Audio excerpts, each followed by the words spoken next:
Backward class organisations ఆధ్వర్యంలో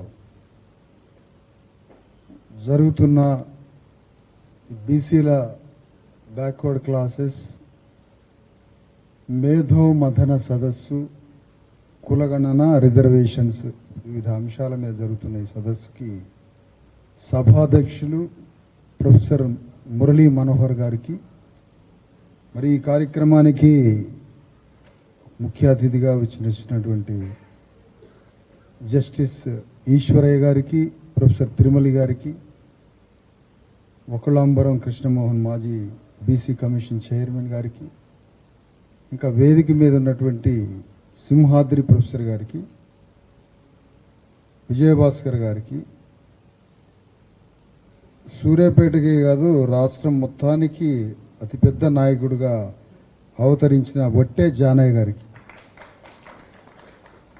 ఒక BC రూపంతో వెలమదొరల మీద యుద్ధానికి ప్రారంభమైన వ్యక్తి సూర్యాపేటకేం పరిమితం కాదు. ఆ యాదవరాజు గారికి మరియు మోస్ట్ బ్యాక్వర్డ్ కమ్యూనిటీస్ తరఫున దాదాపుగా 35 ఏళ్ల నుంచి సుదీర్ఘ పోరాటం చేస్తూ ఉన్నటువంటి ఖమ్మం జిల్లా సుజాత నగర్ ప్రాంతం నుంచి వచ్చినటువంటి ప్రజాపతి, శాలివాహన దాంట్లో నుంచి వచ్చిన సూర్యారావు గారికి, ఇది మామూలు వేదిక కాదు. ఎందుకంటే రాష్ట్ర ప్రభుత్వాన్ని నడపగలిగే ఒక క్యాబినెట్ అర్హత ఉన్న టీం ఇదంతా. విషయం ఏంటంటే కాస్త హాస్యాస్పదంగా సెటైరిటికల్గా ఉన్న రెండు మాటలు ఏంటంటే, రేవంత్ రెడ్డి నాయకత్వంలో రాహుల్ గాంధీ పనిచేస్తూ ఉన్నాడు. ఇది నిజమా కాదా అనడానికి ఒకటే ఉదాహరణ, ఇందిరాగాంధీని భయపెట్టి చెమటలు గక్కించి థ్రెట్ చేసింది ఉమ్మడి ఆంధ్రప్రదేశ్ తెలంగాణ రెడ్లు అన్న విషయం మర్చిపోబాక. ఇది ఎంత డేంజరస్, మోస్ట్ సీరియస్ సబ్జెక్ట్ అంటే, ఈరోజు ప్రపంచంలో గ్లోబులో అతిపెద్ద సమస్య ఏదైనా ఉందంటే 100 కోట్ల మంది బీసీ ఎస్సీ ఎస్టీలు పడుతున్న సమస్యే భూగోళం మీద అతిపెద్ద సమస్య. ఈ అతిపెద్ద సమస్యని గ్లోబల్ మీడియా కానీ, ప్రపంచ వార్తా వాహిని కానీ దీన్ని ఎక్స్పోజ్ చేయట్లే. కానీ ఈరోజు భూగోళం మీద అతిపెద్ద మానవ సమస్య ఏదైనా ఉంటే భారతదేశంలో ఉన్న 125 కోట్ల మంది బీసీ ఎస్సీ ఎస్టీలు పడుతున్న వేదన, దుఃఖము, జీవితమే అతిపెద్ద సమస్య. అలాంటి సమస్యకి పరిష్కారంగా మతానికి విరుగుడు కులము అని గ్రహించిన కాశ్మీరీ పండిట్ బ్రాహ్మణ బిడ్డ రాహుల్ గాంధీ మతానికి విరుగుడు కులము అన్న సంగతి గ్రహించి కులగణనాన్ని లేవదీశాడు. అది మనకు ఉపయోగం, అందులో సందేహం లేదు. ఇంత పెద్ద అంశాన్ని లేవదీసిన రాహుల్ గాంధీ రేవంత్ రెడ్డి నాయకత్వంలో పనిచేస్తున్నందుకు మరి మన తెలుగు బిడ్డని గర్విద్దామని కూడా ఒక మనిషి అంటాడు ఇక్కడ, బీసీ ఆయన. అట్లా కూడా అంటారు మనం. పాప ఏం చేస్తాం, మరి సమస్య అట్లుంది మన చైతన్యం. కాబట్టి ఈ రాహుల్ గాంధీ నాయకత్వంలో రేవంత్ రెడ్డి ఎందుకు పనిచేస్తున్నాడంటే దానికి ఒక లెగసీ ఉంది. ఇందిరాగాంధీ అనేక రిఫార్మ్స్ అణగారిన వర్గాల తరఫున శూద్రాగ్ర వర్ణాలని ఢీకొట్టాలంటే, అణగారిన వర్గాల పేదలకి రిఫార్మ్స్ చేయాలని ఓ బ్రాహ్మణ సంకల్పం బయలుదేరింది ఆమెలో. అది బయలుదేరగానే రాయలసీమ రెడ్లు, తెలంగాణ రెడ్లు కత్తులు తీసుకొని గొడ్డళ్ళు పెట్టుకొని ఇందిరాగాంధీ మీదికి బయలుదేరి నీదొక పార్టీ అయితే మాదొక పార్టీ అని రెడ్లు కలిసి పార్టీ పెట్టారు. ఇందిరాగాంధీని ముచ్చెమటలు పట్టించారు. అదే పని ఈరోజు రాహుల్ గాంధీ మీద కూడా రేవంత్ రెడ్డి నాయకత్వంలో రెడ్లు అదే థ్రెట్ చేస్తున్నారు. ఇది కొత్త విషయం ఏమీ కాదు. ఇంతకీ చెప్పొచ్చేది ఏంటి ఇక్కడ అంటే, ఒక దేశంలో ఒక ఆల్ ఇండియా కాంగ్రెస్ పార్టీ ఒక రాహుల్ గాంధీ మాట్లాడుతుంటే బా ఎంత ప్రోగ్రెసివ్ బిడ్డ పుట్టాడే దేశంలో అని నాలాంటోడు కూడా రాహుల్ గాంధీ మాటల ఉచ్చులో పడేంత అద్భుతంగా మాట్లాడుతున్న మనిషి ఆచరణకు వచ్చేసరికి ఇంత మోసం జరుగుతుంది ఏంటి అసలు? ఎక్కడి మోసం ఇది? ఇన్ని కోట్ల మంది 3,50,00,000 పైన ఉన్న బీసీ ఎస్సీ ఎస్టీ జనాభాని లెక్కించడంలో ఇన్ని తప్పులు చేసినా మనకి 3,50,00,000 మంది ప్రజలంటే ఆ చిన్న 10% లోపున్న అగ్రవర్ణాలు ఎందుకు భయపడడం లేదు? కారణం ఏంటి? దానికి ఒక 2 కారణాలు అనుకోవచ్చు. ఎందుకంటే ఒక కంక్లూజన్, ఒక ట్రిగ్గర్, ఒక వెపన్ తీసుకుపోయి తెలంగాణ అగ్రకుల రెడ్డి సమాజం గొంతు మీద ఒక గొడ్డలు పెట్టి యుద్ధం చేసే ఒక నిర్వచనం ఈ సభ నుంచి బయటికి రావాలి. కాబట్టి ఇంకొక 2 మాటలు మాట్లాడదాం. పొరపాటున ఈ లెక్కే బీహార్లో తప్పు జరిగి ఉన్నట్లయితే, పొరపాటున ఇలాంటి లెక్కలే తమిళనాడులో జరిగి ఉన్నట్లయితే ఒక భూకంపాన్ని సృష్టించేవాళ్ళు తమిళనాడు ప్రజలు. తమిళనాడులో ఒక భూకంపాన్ని సృష్టించేవాళ్ళు. తమిళనాడులో ఇదే సదస్సే జరిగి ఉన్నట్టయితే అక్కడ ఉన్న బీసీ మహిళలు మేము మాట్లాడతామని కొడవళ్ళు తీసుకొని వచ్చి మురళీ మనోహర్ గారి మీదకి వచ్చి నాకు అవకాశం ఇస్తారా ఇయ్యరా అని ఆడవాళ్ళు యుద్ధం చేసేది తమిళనాడు అయితే. కానీ మన మహిళ మాట్లాడటానికి సిగ్గుపడుతుంది, బిడియపడుతుంది. అదే తమిళనాడు మహిళ అయితే గొడ్డలు తీసుకొని నేను మాట్లాడతాను. ఎందుకు అంటే తెలంగాణలో నా వాటా ఎంత అని తెలంగాణ ఉద్యమంలో సిగాలు ఊగినం పసుపులు రాసుకొని మీద. కానీ ఇక్కడికి వచ్చేసరికి 100 మంది మధ్యలో నలిగిపోతుంది బీసీ ఉద్యమం, ఎస్సీ ఎస్టీ ఉద్యమం. ఇంతకీ చెప్పొచ్చే విషయం ఏంటంటే అతి కొద్ది జనాభా ఉన్నటువంటి రెడ్డి వెలమ ఒక చిన్న గ్రూప్ 90% బీసీ ఎస్సీ ఎస్టీలకు ఎందుకు భయపడటం లేదనేదే ఒక ఇంటలెక్చువల్ పాయింట్ ఇక్కడ. దానికి రాహుల్ గాంధీని కంట్రోల్ చేసే శక్తి, ఆ పొలిటికల్ మ్యాజిక్, ఆ పొలిటికల్ ఆ ఎనర్జీ ఏదో ఆ గేమ్ అద్భుతంగా రేవంత్ రెడ్డి ఆడుతున్నాడు. రాహుల్ గాంధీని వంగ తీసుకొని తన గుప్పిట్లో పెట్టుకున్నాడు రేవంత్ రెడ్డి. అతను ఎంత మాంత్రికుడో మనం అర్థం చేసుకోవాలి. అంటే ఇక్కడ రాహుల్ గాంధీ ఎటువంటి పరిస్థితుల్లో రాహుల్ గాంధీ రేవంత్ రెడ్డికి శిరోధార్యం కాదు, రాహుల్ గాంధీ మాటని ఏమాత్రం లెక్క చేయడం లేదు అనేది ఇక్కడ చాలా సుస్పష్టంగా అర్థమవుతుంది. రెండవ విషయం, మరి మన మేధోపరమైనటువంటి బీసీ ప్రొఫెసర్లు ఇంత పెద్ద స్థాయిలో ఇంటలెక్చువల్గా జరుగుతున్న ఈ మీటింగ్కి భయపడతాడా అంటే దీనికి భయపడటం లేదు. అంటే రాహుల్ గాంధీకి భయపడడం లేదు, అత్యంత ప్రభావశీలురైనటువంటి ఒక మేధావుల బృందం ఒక దగ్గర కూర్చుంటే ఈ డిబేట్స్కి రేవంత్ రెడ్డి భయపడటం లేదు. సోషల్ మీడియాలో అనేక మీడియాల్లో పెద్ద పెద్ద డైలాగులు వస్తున్నాయి. మా బీసీల తరఫున ఏం సంగతి నీ సంగతి అని పెద్ద పెద్ద మీడియా మాటలు వస్తున్నాయి బీసీల తరఫు నుంచి. దానికి భయపడటం లేదు. దానికి ఎందుకు భయపడటం లేదంటే దాని అండర్ కరెంట్ ఏదో డీకోడింగ్ ఉంది. అంటే మనకి కోడింగ్ అర్థం కావాలంటే అది డీకోడింగ్ భాష రావాలి మనకి. ఆ నూజివీడు అటు సైడు మామిడి తోటల దగ్గర పండ్ల బేరం చేసేటప్పుడు బోకర్లు 2 చేతుల మీద టవల్ వేసుకొని చేతులు గిల్లుకుంటారు. అది డీకోడింగ్, అది అర్థం కాదు మనకి. అంటే వాళ్ళు ఎంత రేటుకి అమ్మాలి, ఎంత రేటుకి కొనాలి అనేది బయటికి చెప్పలేడు, ఏం చెప్పలేడు. 2 చేతుల మీద టవల్ కప్పి లోపల గిల్లుకుంటారు, అదే భాష. ఈ సోషల్ మీడియాలో కూడా అగ్రవర్ణ రాజ్యంలో బీసీల వాటా ఎంతని పెద్ద డైలాగులు వస్తుంటాయి, కానీ దాంట్లో ఒక డీకోడింగ్ ఉంటుంది. దానికి భయపడట్లేదు రేవంత్ రెడ్డి, దానికి భయపడలేదు, రాహుల్ గాంధీకి భయపడలేదు.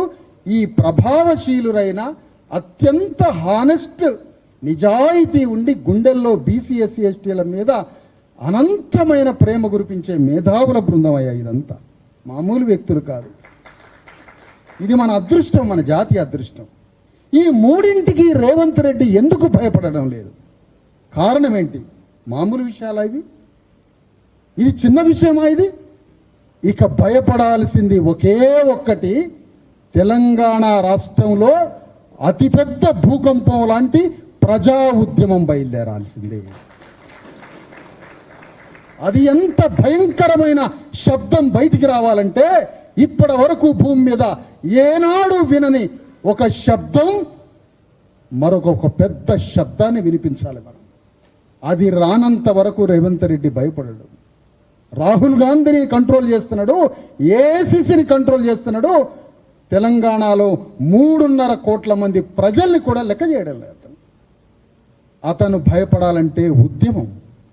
తెలంగాణలో ప్రతి తల్లి ఇందులో మాకు వస్తుందటగా, మా బిడ్డలకు ఉద్యోగాలు వస్తాయటగా. ఏది అన్నాడు తెలంగాణ ఉద్యమంలో వంట వార్పులు, రోడ్ల మీద సాంబార్లు గింబార్లు చేసుకొని పాపం కోదండరామిరెడ్డి గారు అని ఒక మేధావి, ఇట్లాంటి మేధావులంతా ఈరోజు మన కనుమయ్యారు. చివరికి మన తల్లిదండ్రులు లాంటి మేధావులే ఉన్నారు ఇక్కడ. ఎవడూ లేడు ఇక్కడ, ఎవరు లేరు. వాళ్ళు స్వాతంత్ర ఉద్యమం, తెలంగాణ ఉద్యమం, నిజాం నవాబు మీద ఉద్యమం, ఎలాంటి ఉద్యమాలు. గాంధీ మీటింగ్ పెడితే కోట్ల మంది జనం వచ్చిండ్రు. అందులో బ్రాహ్మణులు లేరు, వైశ్యులు లేరట, అంత బీసీలు ఎస్సీలు ఎస్టీలే. నిజాం నవాబు మీద యుద్ధం, ఏ అగ్రవర్ణాలు లేరు, అంత బీసీ ఎస్సీ ఎస్టీలే. కానీ నిజాం నవాబు యుద్ధం కన్నా ముందు, భారత స్వాతంత్ర ఉద్యమం కన్నా ముందు తమిళనాడులో మా బీసీల వాటా ఎంత అని అత్యంత పెద్ద యుద్ధం తమిళనాడులో మొదలైంది. ఏం చైతన్యం, ఏం చైతన్యం. కానీ ఆ వాసన కూడా మన దగ్గరికి రాకపోయే. జ్యోతిరావు ఫూలే పక్కన మహారాష్ట్రలో ఉద్యమం చేస్తే ఆ వాసన ఇక్కడికి రాకపోయే. సోవియట్ రష్యాలో మొదలు కాగానే టెలిగ్రామ్ రానే వచ్చింది ఇక్కడ రేట్లకి కమ్ముళ్ళకి, మనకు మాత్రం రాలేదు. పక్క రాష్ట్రాల్లో ఉద్యమం మనకు రాలే. ఇప్పుడు యుద్ధ ప్రాతిపదికన చేయాల్సింది ఏంటంటే, ప్రభావశీలురైన ఇంత పెద్ద హృదయము, మానవత్వము, బీసీలంటే ప్రాణమిచ్చే, ఎస్సీ ఎస్టీలంటే ప్రాణమిచ్చే ఇంత గొప్ప మేధావులకి భయపడని రేవంత్ రెడ్డి, సోషల్ మీడియాలో పెద్ద పెద్ద డైలాగులు, డీకోడింగ్కి అర్థం కాని డైలాగులకి భయపడట్లేదు, రాహుల్ గాంధీకి భయపడట్లేదు. ఇక చేయాల్సింది ఉద్యమ కార్యాచరణ. తెలంగాణ రాష్ట్రము, తెలంగాణ ప్రభుత్వము మొత్తం భౌగోళిక తెలంగాణ ప్రాంతాన్ని స్తంభింపజేసే ఒక యుద్ధాన్ని ప్రారంభించాలి, దానికి కార్యాచరణకి చుట్టాలి అని నేను ఈ వేదిక మీద ఉన్న పెద్దలను కోరుతాను. మరి నీ సంగతి ఏంటయ్యా అంటే, 3 సంవత్సరాల క్రితం మరొక 3 నిమిషాలు ఇవ్వమని మురళీ మనోహర్, ఎందుకంటే కంక్లూడ్ కావాలి ఇక్కడ. ఇది ఫార్మాలిటీగా పోయేది కాదు, ఇది గొంతు మీదకి వచ్చిన సమస్య. భారత రాజ్యాంగం నిజంగా అమలు కావాలంటే, భారత రాజ్యాంగం నిజంగా పాపం అమలు చేసిండ్రు కానీ అది నిజంగా అమలు చేయలేదు. చాలామందికి తెలుసు ఆ విషయం.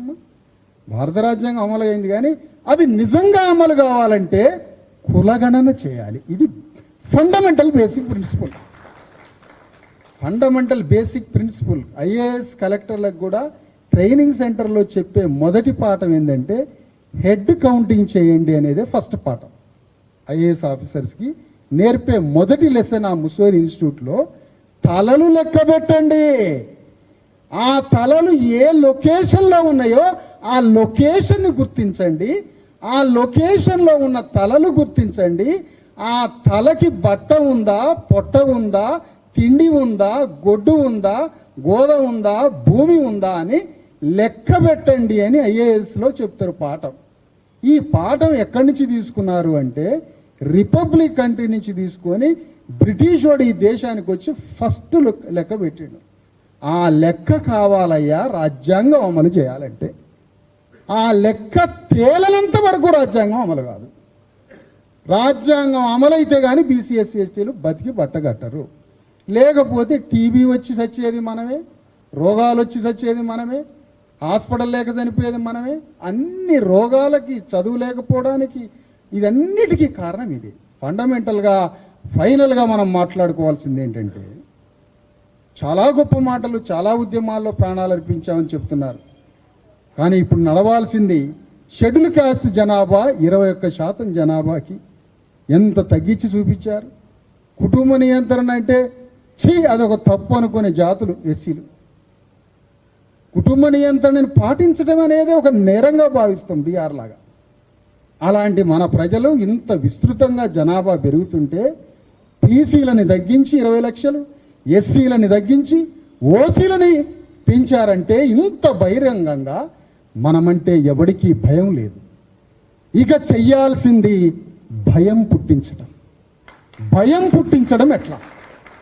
ఆ భయాన్ని పుట్టించి రాష్ట్రాన్ని దిగ్బంధం చేసే ఒక యుద్ధ కార్యాచరణను మనం మొదలు పెడితే, ఒక బీసీ ఎస్సీ ఎస్టీ రాజ్యాధికార సాధన జేఏసీ మనిషిగా, ధర్మ సమాజ్ పార్టీ వ్యక్తిగా తెలంగాణలో 3.5 సంవత్సరాల క్రితం స్వరాజ్య పాదయాత్ర అని ఒక యుద్ధాన్ని ప్రారంభించి ఈ తెలంగాణ రాజ్యంలో చాకలోళ్ల వాటా ఎంత, మంగళోళ్ల వాటా ఎంత, గొల్లోళ్ల వాటా ఎంత, ముదిరాజుల వాటా ఎంత అని ఒక్కొక్క కులం యొక్క భూమిలో, రాజ్యంలో, సంపదలో ఒక్కొక్క కులం వాటా ఎంత అని తెలంగాణలో ఉన్న 10,000 గ్రామాలలో ఒక విస్ఫోటనం లాంటి మూమెంట్ బయలుదేరి పుట్ట పగిలిందా గట్టు తెగిందా అన్నట్టుగా తెలంగాణ రాష్ట్రమంతా ప్రజాస్వామ్య చైతన్యాన్ని రగిలించిన ఒక ధర్మ సమాజ్ పార్టీ కార్యకర్తగా ఏ యుద్ధ కార్యాచరణ ఇక్కడ మీరు తయారు చేసినా 10,000 గ్రామాల్లో 1,00,000 మంది కార్యకర్తలను నడిపించే బాధ్యత తీసుకుంటా నేను.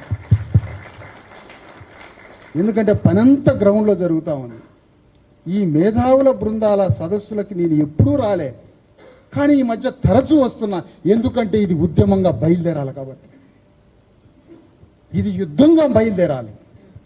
ఖచ్చితంగా చర్చ చేశాం. ఈ చర్చని తీర్మానాలను తీసుకుపోయి రేవంత్ రెడ్డిని ఎవరిని కలుస్తారో కలిసి, అయ్యా ఇది అంతా తప్పుల తడకగా జరిగింది, ప్రపంచంలో అతిపెద్ద అబద్ధం, అతిపెద్ద తప్పు, అతిపెద్ద మోసం ఏదైనా ఉంటే ఇగో ఈ కులగణనే, ఇది సరి చేసుకోను ఆయన, సరి చేసుకోకపోతే నీ ఊపిరి తీస్తామని చెప్పొద్దాం. ఆ ఊపిరి తీయడానికి ఆ యుద్ధ కార్యాచరణని ఇక్కడ దాన్ని అమలు చేసే ఒక రూపాన్ని తయారు చేయాలని పెద్దలందరినీ కోరుతున్నా. మామూలు ప్రొఫెసర్లు కాదు మనకు దొరికిన వాళ్ళు. ఒక్కొక్క ప్రొఫెసరు మన కోసం, ఇది ముఖస్థుతిగా లిప్ మూమెంట్లో మాట్లాడట్లే. ఇక్కడ జస్టిస్ ఈశ్వరయ్య గారు ఉన్నారు. ఇప్పుడు మనకి కాన్స్టిట్యూషన్ రాశారు, యాక్ట్ 80% రిజర్వేషన్లు కావాలన్న స్థాయిలో డాక్యుమెంట్ తయారు చేసిండు. ఆ యాక్టు రాజ్యాంగం అనే ఒక ప్రామాణికంతో మనం అర్జెంటుగా కులగణన తప్పులను సరిదిద్దుకోవాలి.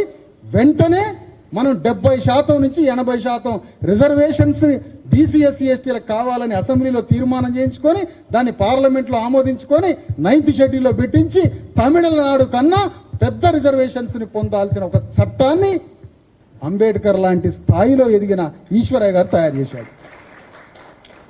దాన్ని అమలు చేసుకోవద్దు. ఎంత పెద్ద పని పడింది మన మీద. అందుకని ఇమీడియట్గా గవర్నమెంట్ దృష్టికి తప్పుల తడకను చూపించాలి, దాన్ని మార్చుకోమని చెప్పాలి, వెంటనే యుద్ధ కార్యాచరణ మొదలుపెట్టాలి.